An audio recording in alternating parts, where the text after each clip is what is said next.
Hi students, one more question. Look at the board. A bag contains 86 2/3 kg. 86 2/3 kg of sugar. ఒక bag ఉంది, ఆ బ్యాగ్లో 86 2/3 kg sugar ఉందంట. How much sugar do 10 such bags contain? అయితే అలాంటి bags మన దగ్గర 10 ఉన్నాయంట. ఆ 10 బ్యాగ్స్లో ఎన్ని కేజెస్ ఆఫ్ షుగర్ ఉన్నది అనేది మనం ఫైండ్ అవుట్ చేయాలి. మనం ఇక్కడ ఏం చేయాలంటే ఇంటూ 10 చేయాలి. ఒక బ్యాగ్లో ఉండే షుగర్ ఇంటూ 10 చేస్తే 10 బ్యాగ్స్లో ఉండే షుగర్ మనకు వస్తుందమ్మా. చూడండి, 86 2/3 kg ఇంటూ 10 వేస్తామమ్మా, ఇంటూ 10. నెక్స్ట్ స్టెప్లో నేను ఏం చేస్తున్నానంటే చూడండి, 86 2/3ని మనము 86 ప్లస్ 2/3 kg అని రాసేసుకోవచ్చు.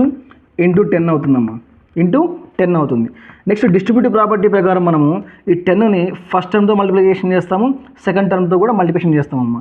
అప్పుడు 86 ఇంటూ 10 ఏమవుతుంది? 860 kg అవుతుంది. ప్లస్ 2/3 ఇంటూ 10 చేస్తే 20/3 kg అవుతుందమ్మా. అంతే కదా, 2 ఇంటూ 10 20 అవుతుంది.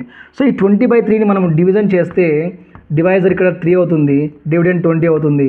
3 6 are 18, కోషంట్ ఏమో 3 వస్తుంది, రిమైండర్ ఏమో కోషంట్ ఏమో 6 వస్తుంది, రిమైండర్ ఏమో 2 వస్తుందండి. సో ఇప్పుడు మనం 20/3ని ఏం రాసుకోవచ్చు అంటే 860 kg ప్లస్ 20/3 kgని ఏం రాసుకోవచ్చు అంటే 6 2/3 kg అని రాసేసుకోవచ్చు. 6 2/3 kg అని రాయొచ్చు. నెక్స్ట్ స్టెప్లో 860 kg plus 6 2/3ని 6 kg plus 2/3 kg అని రాయొచ్చు కదా. ఫైనల్గా 860 kg ప్లస్ 6 kg అంటే 866 kg, 866 kg 2/3 kg, 866 2/3 kg. ఎందుకంటే అన్ని కేజెస్లో ఉన్నాయి కాబట్టి డైరెక్ట్గా రాసేసామండి. 866 2/3 kg అండి. Thank you.